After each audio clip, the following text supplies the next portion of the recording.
Hello hello good morning everyone. तो कैसे हैं आप लोग इस ठंड के मौसम में? आशा करता हूं कि आप लोग अच्छे होंगे। आज बहुत ठंड है, लगभग 6 डिग्री टेम्परेचर हमारे एरिया में पहुंच चुका है और उतना ही ज़्यादा आज फॉग है। विजुअलिटी बहुत ही कम है। आज का जो वेदर कंडीशन है आज ऐसा है कि विजुअलिटी बहुत ही कम है। तो चलिए, जैसा कि हम लोग क्लास 10th का लाइट कर रहे थे टॉपिक, आज उसका लेक्चर 13 है। तो पिछले वीडियो में मैंने बताया था आप लोगों को reflection, laws of reflections of light बताया था। तो उसका आज हम उससे रिलेटेड टर्मिनोलॉजी होता है, जैसे इंसिडेंट एंगल क्या होते हैं, रिफ्लेक्टेड एंगल्स क्या होते हैं, इंसिडेंट रे क्या होता है, रिफ्लेक्टेड रे क्या होता है, नॉर्मल क्या होता है, आज इन सब पर हम चर्चा करेंगे। तो चलिए फिर मैं स्टार्ट करता हूँ। तो बेसिकली आज उसका करना क्या, आज इसका हम लोग डिफिनीशन लिखेंगे। कल हमने बताया था डायग्राम बना के कि इंसिडेंट रे क्या होता है, रिफ्लेक्टेड रे क्या होता है। आज हम उसका डायग्राम बनाएंगे, डिफिनीशन लिखेंगे इंसिडेंट एंगल का और रिफ्लेक्टेड जितना भी था टर्मिनोलॉजी, आज हम उसका क्या करेंगे, डायग्राम, ये डिफिनीशन लिखेंगे। तो फिर मैं लिखता हूँ डिफिनीशन। जैसे कि हम लोग पिछले वीडियो में देखे थे कि incident ray, reflected ray, normal, ये सब क्या होता है। मैं उसका ये पूरा डिफिनीशन लिख दिया हूँ। जो हेडिंग है आपका, हेडिंग लगा some term related to reflections of light. अब इसमें कौन कौन से टर्म आते हैं, incident ray, reflected ray, angle of incidence, reflected angle और नॉर्मल, और एक और होता है ग्लांस एंगल। जगह नहीं था इसलिए मैं नहीं लिखा, इसको मिटा कर मैं लिख दूंगा। अब इंसिडेंट रे क्या होता है, मैं कल भी इसको एक्सप्लेन किया था इंसिडेंट रे को। देखिए, लाइट रे which is incident on the surface of reflection. देखिए, ये रिफ्लेक्शन सरफेस है, रिफ्लेक्टिंग सरफेस है, एम एन आपका क्या है, रिफ्लेक्टिंग सरफेस है। अब जो लाइट रे एओ आ रहा है ना, एओ इस सरफेस पे क्या हो रहा है, इंसिडेंट हो रहा है। तो एओ को हम क्या बोलेंगे, इंसिडेंट रे बोलेंगे। इन the given figure AO is incident ray हो गया आपका। नेक्स्ट है आपका रिफ्लेक्टेड रे।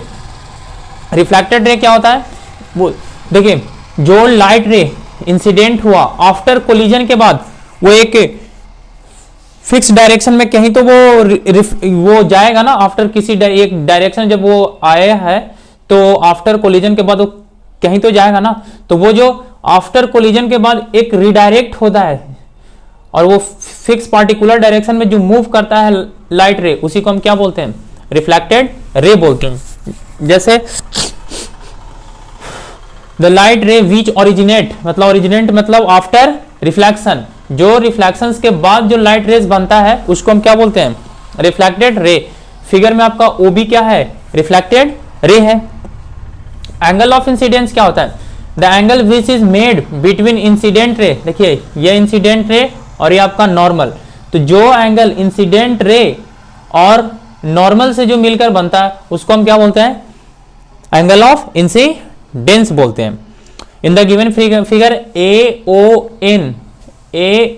एन आपका क्या है, एंगल ऑफ इंसिडेंस है। इसको हम एंगल आई से भी दिखाते हैं।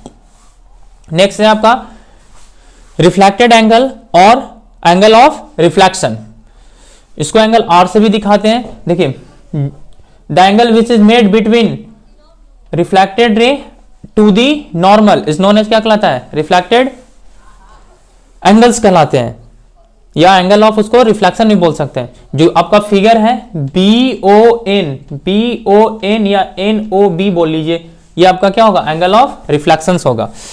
इसको हम एंगल आर से भी दिखाते हैं, रिफ्लेक्टेड एंगल को हम एंगल आर से दिखाते हैं। अब नॉर्मल क्या होता है, मैं पहले बताया था कि नॉर्मल एक इमेजिनरी लाइन होता है जो रिफ्लेक्टिंग सरफेस के परपेंडिकुलर होता है। And the objective is to draw normal is what, we can separate incident ray and reflected ray. ये मेरा क्या है, ऑब्जेक्टिव है। तो एक बार इसको आप स्क्रीनशॉट ले लीजिए। तो मैं ग्लांस एंगल को डिफाइन करता हूं। तो मैं हट जाता हूं एक बार, चलिए। तो अब बच गया मेरा कौन सा एंगल, सिर्फ ग्लांस एंगल। तो ग्लांस एंगल क्या है वो समझ लीजिए, डिफिनीशन लिखना आसान हो जाएगा। जैसे देखिए, ये क्या आपका रिफ्लेक्टिंग सरफेस और ये क्या है, इंसिडेंट रे और ये रिफ्लेक्टेड रे। तो the angle which is made by the reflecting surface to the incident ray या और reflected ray is known as क्या कहलाते हैं, ग्लांस एंगल कहलाता है। इसको जी और कभी कभी इसको थीटा से दिखाते हैं, जी और कभी कभी थीटा से दिखाते हैं। आपके फिगर में एम ओ ए और एन ओ बी ये क्या है, आपके ग्लांस एंगल। ये आपका ग्लांस एंगल, ग्लांस एंगल का डिफिनेशन है। ग्लांस एंगल क्या होता है, मैं बताया कि it is the angle which is form, ये एंगल है जो फॉर्म्ड होता है between the reflecting surface and the incident ray और रिफ्लेक्टेड रे। ये देखिए रिफ्लेक्टिंग सरफेस और ये इंसिडेंट रे और रिफ्लेक्टेड रे, ये रिफ्लेक्टिंग सरफेस और ये कौन सा रे है, रिफ्लेक्टेड, ये इंसिडेंट और ये रिफ्लेक्टेड रे के बीच के जो एंगल होता है उसको हम क्या बोलते हैं, ग्लांस एंगल बोलते हैं, या कभी कभी इसको एंगल ऑफ प्लेन भी बोलते हैं। अब इट इज डिनोटेड बाय किससे दिखाता है इसको, जी से। अब इसमें जो पढ़ना है एक और टॉपिक, नेक्स्ट टॉपिक है आपका, हेडिंग लगाइएगा, वो है आपका रिलेशन बिटवीन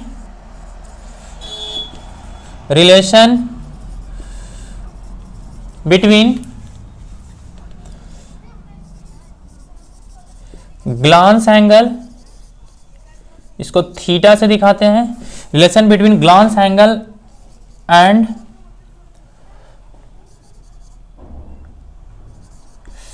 एंगल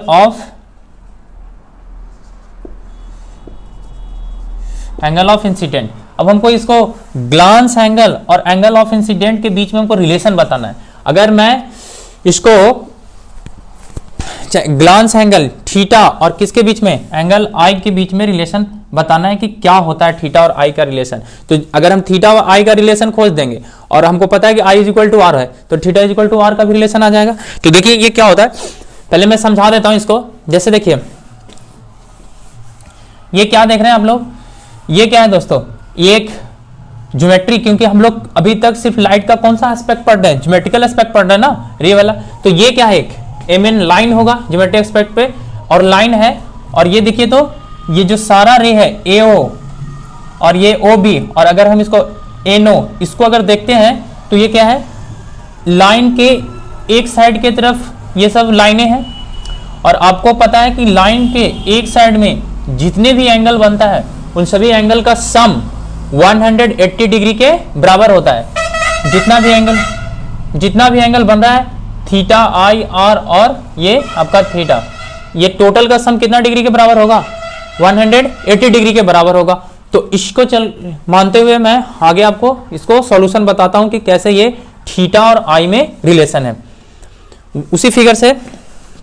तो देखिएगा, इसको डेरिवेशन है, ध्यान से देखिएगा कि कैसे रिलेशन आता है। तो लिखिएगा इसको, we know that the sum of all the angle made at one side of a line is कितना डिग्री होता है, 180 डिग्री। ये हम लोग जानते हैं ना, दैट इज क्या हो जाएगा, angle theta plus angle I plus angle R plus angle theta is equal to 180 degree, ये हो जाएगा। और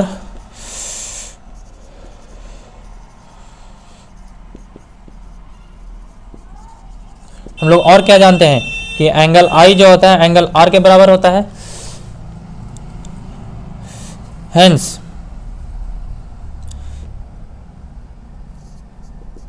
सिंस, तो क्या हो जाएगा, एंगल थीटा प्लस एंगल आई प्लस एंगल आर, आर की जगह पे क्या रख सकते हैं, आर की जगह पे एंगल आई रख सकते हैं ना, ये angle I plus angle theta is equal to 180 degree. अब देखिएगा ये दो है, two angle theta plus two angle i है ना, दो है, दो एंगल थीटा और ये two angle I is equal to कितना, 180 डिग्री। अब यहां से देखिए दो कॉमन निकाल सकते हैं यहाँ, तो दो कॉमन निकालिएगा तो angle theta plus angle I is equal to कितना, 180 डिग्री। देखिए ये angle theta plus angle I क्या कर रहा है, टू इसके साथ क्या कर रहा है, मल्टीप्लाई में है, और जब हम ये लेफ्ट हैंड साइड से राइट हैंड साइड लेके जाते हैं तो ऑपरेशन क्या हो जाता है, मैथमेटिकल ऑपरेशन चेंज हो जाता है। इधर ये मल्टीप्लाई कर रहा है, उधर जाएगा तो क्या करेगा, डिवाइड करने लगेगा। तो देखिए इसको, और angle theta plus angle I is equal to कितना होगा, 180 डिवाइडेड बाई 2। ये कट सकता है ना, ये 90 टाइम्स में कट जाएगा, यानी angle theta plus angle I is equal to 90 degree. और देखिए हमको एंगल थीटा और आई में रिलेशन चाहिए, तो एंगल थीटा, एक तो ये भी रिलेशन हो सकता है कि एंगल थीटा इंसिडेंट एंगल और रिफ्लेक्टेड एंगल का सम कितना डिग्री के बराबर होता है, 90 डिग्री। और अगर सही से लिखना चाहते हैं इसको, theta is equal to 90 degree minus का एंगल आई, एक और रिलेशन हो गया। तो ये है आपका, और इसी तरह से क्योंकि आई बराबर है किसके, आर के, तो और हम क्या लिख सकते हैं, हेंस क्या लिख सकते हैं, angle theta is equal to 90 minus angle R, ये भी तो लिख सकते हैं ना। तो ये है आपका रिलेशन किसके किसके बीच में, इंसिडेंट एंगल और ग्लांस एंगल के बीच में, जो सम ऑफ इंसिडेंट एंगल और ग्लांस एंगल का जो बीच का सम होता है कितना डिग्री के बराबर होता है, 90 डिग्री के बराबर होता है। और अगर आप देख सकते हैं तो इसको आप कॉन्सेप्ट से भी देख सकते हैं। देखिए हम क्या बताए थे कि एनो आपका क्या है, नॉर्मल है, एनो क्या है आपका, नॉर्मल है, और ये नॉर्मल होने के साथ साथ इसके साथ कितना डिग्री का एंगल बनाएगा, ये 90 डिग्री का एंगल बनाएगा। और इस 90 डिग्री में देखिए तो ये पूरा एंगल कौन हो जाएगा, एम ओ एन वाले एंगल में दो एंगल है ना, एम ओ ए भी है और ए ओ एन भी है। एम ओ एन को बोलते हैं ग्लांस एंगल और ए ओ एन को क्या बोलते हैं, इंसिडेंट एंगल। तो एम ओ एन जो एंगल हो गया वो glance angle plus incident angle का सम हो गया कि नहीं, यानी 90 डिग्री। तो आप इसको प्रूव भी कर सकते हैं ज्योमेट्री से, नहीं तो फिर आप इसको बाय द जनरल कॉन्सेप्ट समझ भी सकते हैं। तो ये है आपका आज का टॉपिक। अब इसके बाद जो हम लोग को पढ़ना है, एक और पढ़ना है एंगल ऑफ डेविएशन, कि एंगल ऑफ डेविएशन होता क्या है, इसके बारे में पढ़ना है। तो इसको एक बार स्क्रीनशॉट ले लीजिए, मैं एंगल ऑफ डेविएशन आपको बतलाता हूं, एंगल ऑफ डेविएशन क्या होता है।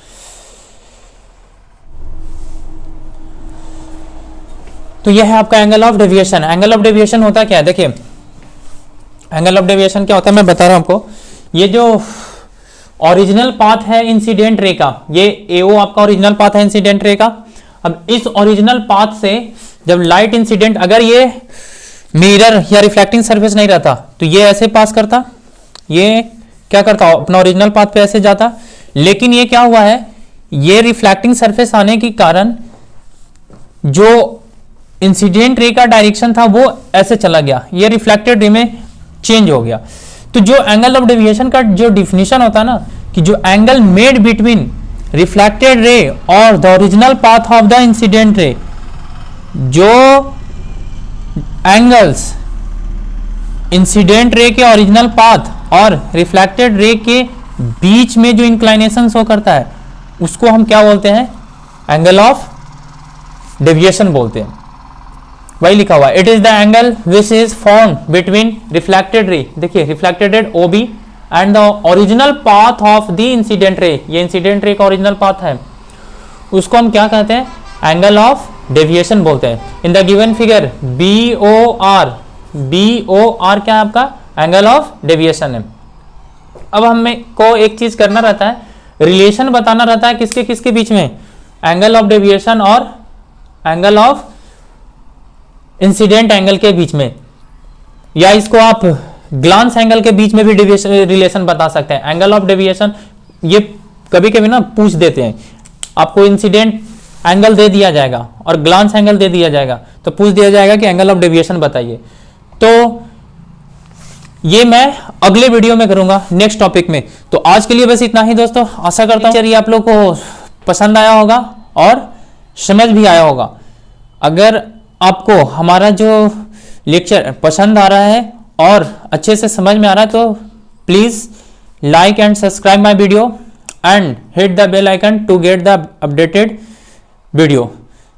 सो thank you class, thank you, bye.